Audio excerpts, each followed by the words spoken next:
Welcome to the Capital Gains Tax Solutions podcast, where we believe most high net worth individuals and those who help them, they struggle with clarifying their capital gains tax deferral options. Not having a clear plan is the enemy, and using a proven tax deferral strategy, such as the Deferred Sales Trust, is the best way for you to eliminate the need for the 1031 exchange, defer capital gains taxes on cryptocurrency, business, real estate. Also, you can create and preserve more wealth. We're also streaming on Expert CRE Secrets podcast as well. We bring on expert commercial brokers, real estate brokers to talk all things strategy and investment brokerage. You can check us out at expertcresecrets.com. Hey, I'm your host, Brett Swarts. In each episode, I am joined by some of the best real estate, financial, wealth, and business minds in the world, where they share their ideas, deal stories, and inspiration. So together we can make complex tax deferral strategies simple and passive income plans achievable. I'm excited about our next guest. He's out of the great state of Texas, and he's a real estate investment strategist. His team and he empower property owners in distress by partnering with investors and young entrepreneurs to achieve their real estate goals, both in the residential and commercial space. He started in real estate because he wanted to change his life and achieve financial freedom and empower others to do the same.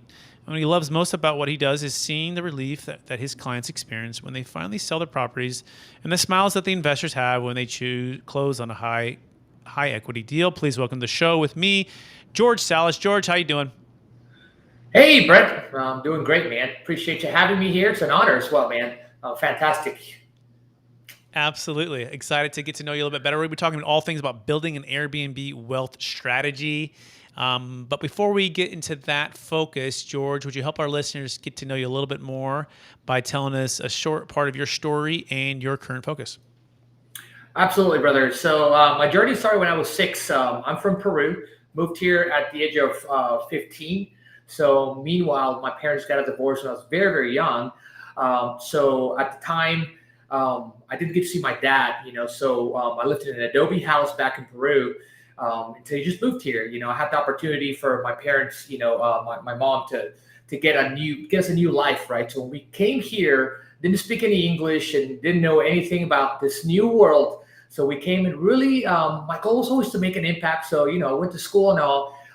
And I started in the nightlife industry, in the service industry. So I did that for about 10 years. And then while I did that, I discovered that I was just a super hard worker, right? And essentially I ended up investing into a nightclub at the age of 27. And then after that, without knowing really, what it was truly to know the aspect of real estate investing and having a true wealth strategy, right? I got into a bad partnership and I lost everything. I invested $400,000 in 2015-ish, right? And by the time we opened a nightclub, I had been, about 9-10 years into this industry, and then all of a sudden lost everything, right? So I told myself I was going to change my life and change people's lives after that. And then I started studying about real estate in 2017, and I launched a business, not really just knowing the way I wanted to truly go. So I was just trying out, wholesaling, and I was trying out fix and flipping. And then while making that money, I ran into Airbnb and short-term rentals. And I started actually getting apartments, right? And I rented apartments and I sublet them into Airbnb and VRBO and Booking.com.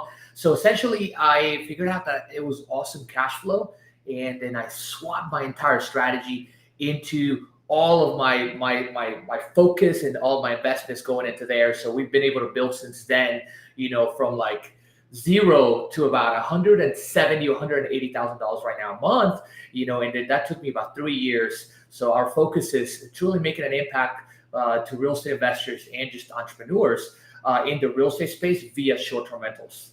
Incredible. Those numbers are staggering, and we'll talk about those here in a minute because we're talking about building an Airbnb wealth strategy with George Salas. By the way, you can meet or hear and learn more about George at georgesalas360.com. That's georgesalas360.com. So George, that's a really unique, cool background. What a story. What a journey. I want you to take us back to the high school days, right? Okay. Yes. And I believe we've all been given certain gifts, and some people call these superpowers. Some people call these strengths.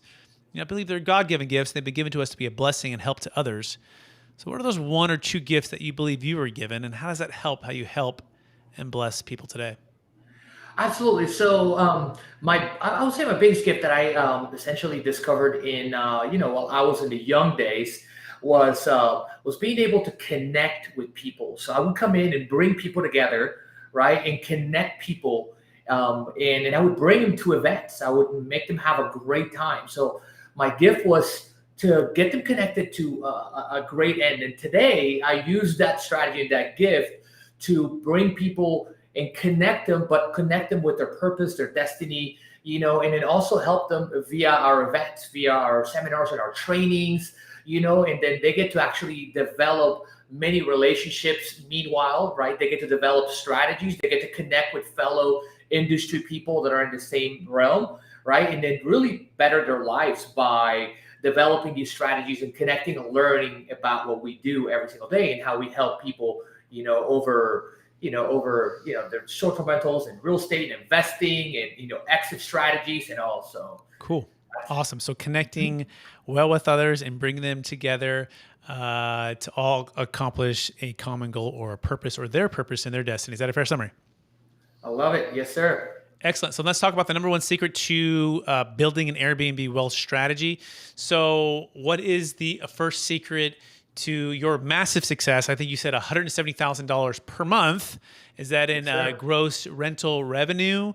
Is that in net operating income? And so what's the number one secret to building that? So your number one strategy for you to be able to really get profitable properties is essentially doing the right market research, Brent, right? And for everybody out there, like if you know your numbers and you come in and invest into the right properties and you get the right sweet spot, the right margins, you essentially can be very successful. When I launched and I started, I didn't start with the right strategy. I was just a traveler, just learning, trying things out. So I started with properties that were making me 2 to 2.5x my mortgages and rents. And today, some of the same properties and many new properties, we're in the realm of 4 to 5x. That's over an average of 12 months. So every year, our margins are going to be 4 to 5x, and that's our gross margins, right? And then essentially our profit margins, due to our multiplier of 4 to 5x our rents or mortgages, our profit margins for not every single property, but just I would say 50% of our portfolio are in the 50% range, every single month in an average of 12 years. 12 Got it. months. Okay. So the correct margins, knowing your market, knowing your numbers. In the beginning, you were doing like 2 to 2.5 times the rent to the mortgage on a monthly basis. Now you're more like 4 to 5x. So is that a fair summary so far? That's it. Absolutely. Okay. Number two, what's the number two secret to building an Airbnb wealth strategy? The number two secret is actually getting the right property, guys. So if you don't have the right property, then you don't achieve those margins. First, after you figured out what are the right, what is that right type of margin that you want to hit? Like what are those numbers you're trying to hit based on your budget, your risk, and your risk tolerance, and your the speed of implementation that you want to reach your goal. Essentially, you've got to figure out what type of properties in that market are going to make you those 4 to 5x. And once you figure that out, you are set, right? And then you can maneuver that strategy and repeat it in different markets. So first, market research, very, very crucial. Second, the right property and being able to hit those, be able to hit those 4 to 5x multipliers. Excellent. Let's keep rolling. Let's go to number three. What's the secret number three? All right. Secret number three is essentially your setup, right? Some hosts or some investors will launch these Airbnbs and these short-term rentals, and they'll just spend the minimum. And I did the same. Why? I just wanted to save money, and I thought that maybe I wouldn't need to have X type of amenities or these appliances. So once I figured out that I really truly should put more money into my setup, right? That's my interior design. That's essentially the installation, the setup, and the amenities I'm picking up for that particular property. I doubled my revenue, right? So your setup and your interior design are secret number three. Okay, cool. So I'm going to get us so far. We got three secrets. We got market research. Make sure you get the correct margins. You're doing your math, making sure you're doing your homework there. You're identifying the marketplace that you're in, that you want to be in. Number two, getting the right property. Make sure that it actually fits. You're not just buying because it's the first deal that you finally got into contract after making 25 offers and they finally accepted your offer, right? You're not just you're making sure that the investment dog or tail is actually also wagging the investment dog itself. And then as well, investing into the actual setup, like don't go cheap, but go all out class A amenities, high end. Is that a fair summary? That's it.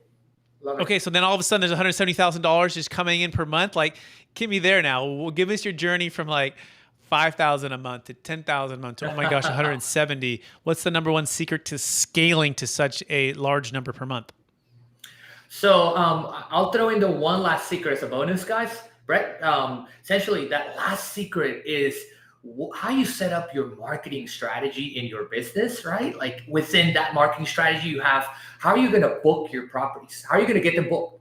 How you're pricing them, so your marketing strategy, and then what does this listing look like? How can I improve it every single day, right? Once you've got those 4 nailed in, everything else is gravy. You know, there's hard work. So, but I would say the way to get to $175,000 or $170,000 is essentially packing it up, right? Doubling and improving every single day. So I was always, from day one, I was focused on the hustle, right? And I was working in the business. But once I figured out that I needed to focus on 3 things, right?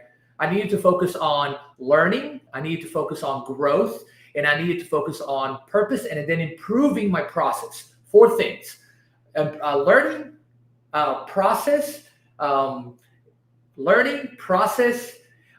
growth, and purpose. Once you've got those 4 down, then I focused on the present, and every single day, truly just getting it done efficiently, productively, and then just moving the needle every single day, right? And once I figured that out, I stopped wasting my time, right? And I figured out how much my time was valuable, and I moved the needle so much faster. Right? Yeah, I think it's very well said. I think it's a quote that goes like this: we don't rise to the level of our goals, we fall to the levels of our systems and processes, right? And so although it's important to have good goals, big goals, and doing those things, but you're only going to get as high as your systems and processes that you have in place, especially for short-term rentals, right? Where it's moving fast, right? People staying there 2 or 3 nights, people staying there maybe a week, maybe a night or 2, and having to turn. And maybe you have some ideas and thoughts on the minimum night stays and when you do change your pricing, and maybe we can get into those here in a minute. But I want to shift to that number because I'm really that's really exciting, right? So is that $170,000? Is that how did you best get to that? You know, at some point, this is an inflection point, right? Yeah. You're 1,000 a month, you're 5, you're 10, you're 20. All of a sudden, I'm sure, I would imagine it went from maybe 100 to 170 in a 12 to 24 month period. I don't know. Like, give us this, what changed and how did you accelerate it so fast? Absolutely, man. So I launched my first Airbnb in August of 18. So about 3 years and about a month ago. So my first month launched with 10 grand, $10,000 a month. And then I started racing a little bit. I launched 10 Airbnbs, and I launched most of them like towards the middle of that month, right? These were all apartments. These apartments were costing me about $1,000 to rent. I didn't own them. Okay. And then I figured out that these were making me $2,000 each, right? $2,500. And they were here in downtown Houston, Montrose area. And I'm like, man, this is pretty good. Right, I'm making pretty decent cash flow. So if you do a 2 to 2.5x, I think you could profit about 20-30%. So we were bringing in anywhere between $600 to $800 per apartment. These are right in downtown, studios and 1-bedroom apartments, right?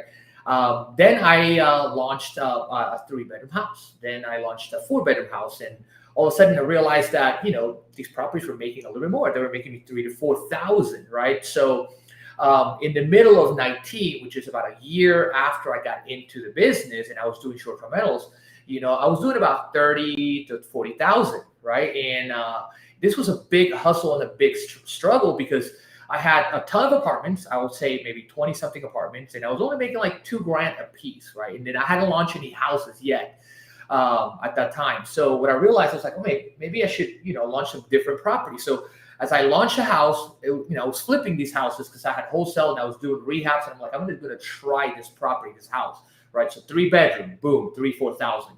Then I try another one, 3,000-4,000. Then essentially I shifted my focus a little bit. By the end of 19, right before COVID, I had like 2-3 houses, and then I realized that I could make four to five grand in each house. So COVID hits. I'm like 3 houses in, Brett, maybe 4, right? And I'm doing pretty good. My apartments went to the drain, literally, because a lot of the market, dropped essentially in all urban areas during COVID, right? And still recovering right now. And then all suburbs, a lot of the bigger properties and houses, the income and the revenue just rised up the roof.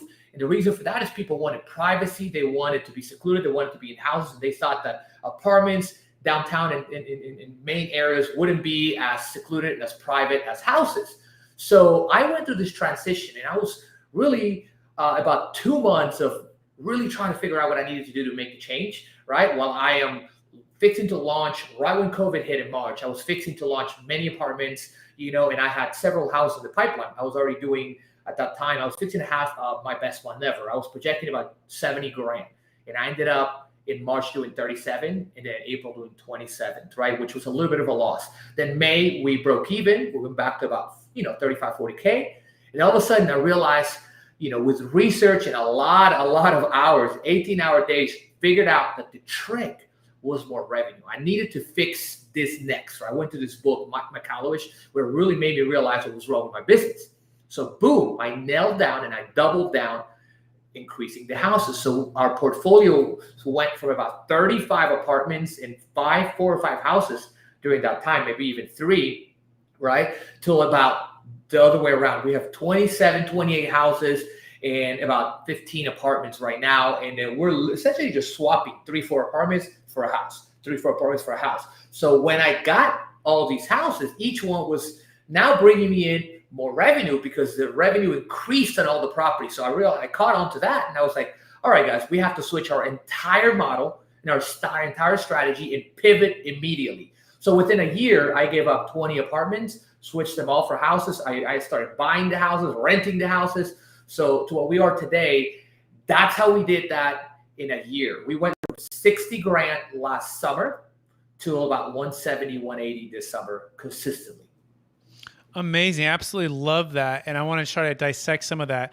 And I'm not sure if, and correct me if I'm wrong, perhaps you were subletting these apartment complexes, right? Because you didn't own them all. You're renting them out. You say, hey, I'll pay you $1,000 as long as I could sublet and do an Airbnb strategy. And they said yes to that. They approved that, right? Is that fair on that first part on the apartments? Right, Brett. So what we do is we use a strategy called rental arbitrage, where we go up to the landlord and we essentially present them with an opportunity for us to pick up X amount of apartments, now houses, right? And we just tell them, we straight up let them know that we're going to do short-term rentals. So we apply our rental arbitrage strategy. We let them know exactly what's going to happen, and we give them a lot of perks. And essentially, with these perks, they're able to rent these properties to us, in bulk, and then have just one person to deal with somebody doing business and what we call a professional landlord, right? A professional host, professional tenant, right? So we did that, and that strategy worked fine. But when I started growing, we've got like 30 employees plus in between all of our companies right now, all of our within our group. But when I started growing, I realized that if I had 20 apartments and each one of them was making me $500 to $800. Right. That's $10,000 to $16,000 a month in margins, right? Look, I added one person, that's $2,000. I added another a virtual assistant, that's like $800 a month or $1,000. Then I added another person. So all of a sudden, I was losing my margins, and I still had the same portfolio, and I wasn't growing, right? So it didn't matter. By the time I took myself out of the business in about 2 years, right, 1.5 to 2 years. By the time I took myself out of the business, my margins during COVID were 0, right? And then I'm like, okay, well, I've got to do something about it. And that's why I swapped my strategy. But we purchase also 1/3 of our portfolio is purchasing. We purchase subject to. So it's very low in when it comes to down payments. And then we rehab some. We've got a couple rehabs right now, and we just launched. We're launching one rehab. We launched one rehab last and 2 rental arbitrage last month. So we're in the process of building it through diversified investment strategies. Got it. Okay, so some of them you're purchasing, some of them you're like a fix and flip or a wholesale, some of them you're just going to buy and then hold and rent out. Just because it depends on the deal. So you're not putting yourself in a box, and some are just going to do the sublet. Is that a fair summary? That's right. Excellent. So then are you approaching even owners and houses and saying, hey, let me sublet your house that you might be getting, let's say 1,500 of rent. I could turn around and get like maybe 4 or 5,000 a month in Airbnb. Let me run that and give you a percentage of the profits. Is that another way to do it? That is one way to set it up as some sort of joint venture, or where you get them a little bit more money than what they usually get. Typically, right now our rents are about 20% higher than norm. So the big perk here would be letting them know, and then having a secure 2 to 3 year lease with small rent increases every month. And when we negotiate that, essentially they're happy. They're like, okay, you're going to give me 50 to 75 or 5% more every year. Yeah, I'll rent it to you for 3-4 years. And then we always ask for an option to extend for 2 to 3 more years, right? And we've got other terms that we request, right? And we're protected in a way that essentially we'll come in and put some terms or some in our addendum that will allow us to get out of the lease if, for say another COVID happens or the HOA doesn't allow you Sure. to do that. Maybe even an option to purchase, right? If they put it on the market, you have the first right of refusal. Correct. Yep. We had that too. Mm-hmm. Nice. And then the other thing would be, the improvements, right? Because some of these houses might be a little bit, tired or sleepy, right? So you got to come in and you got to stick to your rule number 3, which is invest and don't go cheap into the interiors. So if there's something that you don't own and you're subletting, are you putting the improvements in? Are you asking the owner to do that, or walk us through that strategy? So for the most part, we've already gone into properties that are improved, right? And if one doesn't, here's the difference, Brett. If you go into a house that is not updated, but it's still clean and well taken care of, right? That's going to be a house that's going to be out for rent on the market, right? Versus you go into a house that is completely remodeled, modern, and it's got a way different layout, right? The difference in those two, you're going to get more income obviously on this one, but the way that we set up our properties, we take this unrenovated or not updated house that needs some, maybe it doesn't have granite countertops or something, right? And maybe it has, I don't know, maybe it's just not up to par. Right? Sure. You don't have an island.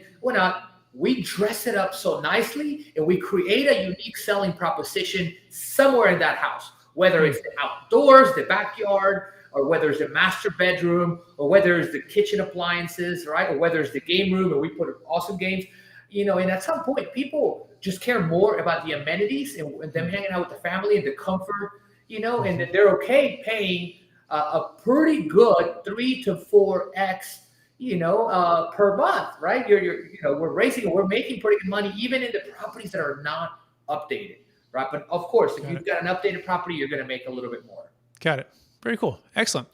Well, you've answered some really good questions, and I appreciate that. So, and it's a really a neat business and a neat business model on the Airbnb. So excellent. So are we ready to shift a little bit? We talk about capital gains tax deferral on this podcast as well. And sometimes people own these rentals or own properties and are looking to do 1031 exchanges, but sometimes they can get frustrated, with the timing aspect of the 45-day 180 or not having a clear plan to sell a business and defer tax. So I'm curious for you, George, and your clients and your students, what's been the biggest frustration when it comes to capital gains tax deferral in the 1031 exchange? Well, I honestly have not used the 1031 exchange strategy yet, so you're going to have to forgive me on that one. I'm familiar with it, of course. I've refied a couple properties. A lot of them we've purchased just subject to. I love the creative finance aspect. So right now, we're using, tax strategies, that are applied to the short-term rental market. We've got like $25,000 to $30,000 in expenses we can write per property a year. And then essentially, I would say we're on the move. And then when it comes to working with our students right now, as many of them are just getting started, I think it would be great to have you on our podcast to maybe talk about those, right? So Sure, I'd be honored to. Yeah, absolutely. Happy to help. That being said, we're running out of time. Are you ready for the lightning round? Let's do it, brother. All right. Knowing what you know now, if you go back to your 20 or 25-year-old self, what's the one golden nugget you make sure to tell yourself to do? Never put all your eggs in one basket, ever. Love it. Second question. Number one book you've recommended or gifted the most in the past year? Man, I've got to tell you, I so many of them, but the one that has again and again just reminded me of how to build my business. It's Traction by Gina Wickman. I'm going through it again, and I'm building my business with the amount of employees we have.